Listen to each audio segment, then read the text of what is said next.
masters, my lords, ladies and gentlemen, I'd be very grateful, though I know it is keeping you from your lunch, if you would just listen to what I have to say for the next 2 minutes. An hour and a half ago, His Majesty delivered the King's speech, and I am pleased to tell you that there was no mention of an anti-hunting bill.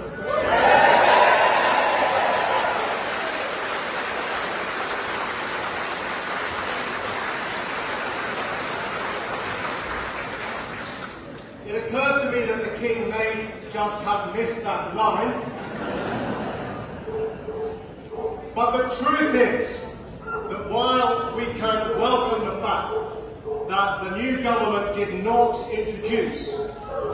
fulfill its manifesto commitment to ban trail hunting in a first-term government bill, we are not out of the woods. One of the things that the King says in that speech is other measures will be laid before you. And another very great risk is that there will be a Labour Member of Parliament who introduces a private member's bill, which the government would then support to take action to fulfil the manifesto commitment. I have worked in politics for 40 years, and I say this with regret but complete conviction. It is not a question of whether an anti-hunting bill will come forward in this Parliament.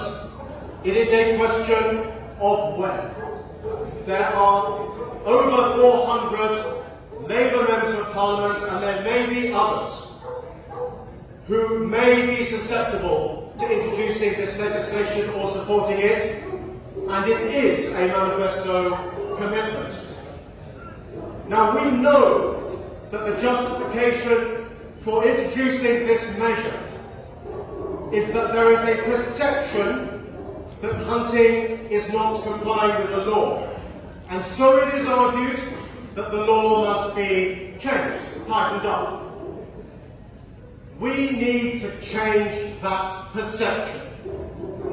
And what I want to say to you is that the Countryside Alliance, working with the BHSA and all of our allies, will do everything in our power to change that perception. Whether it is through public relations, whether it is through the work that we do in Parliament.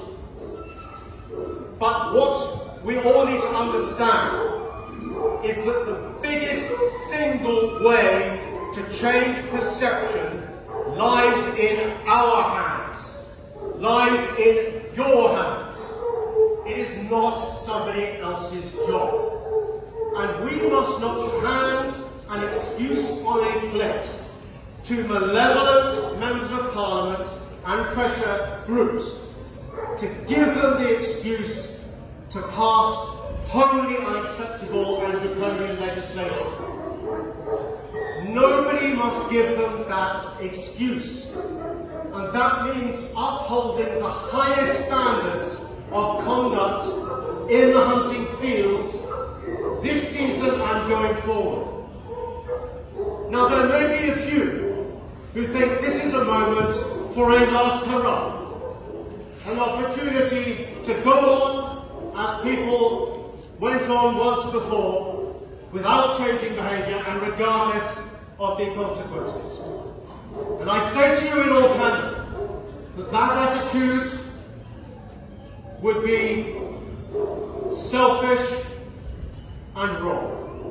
Selfish because we owe it to future generations to ensure that everybody can go out with hounds, that this marvellous event can continue, that hounds can remain in kennels, that hunts can continue to have their opening meet, and the tradition can continue. That's what we all want and why we're all here.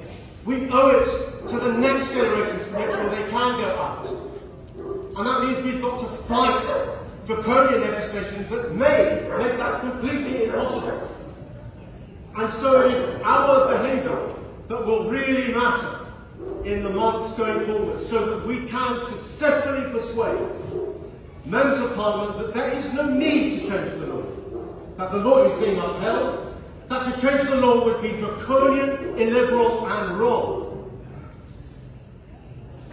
Nobody here wants to be the person that gives the anti-hunting cause the opportunity to say, aha, we told you, this is why the law needed changing.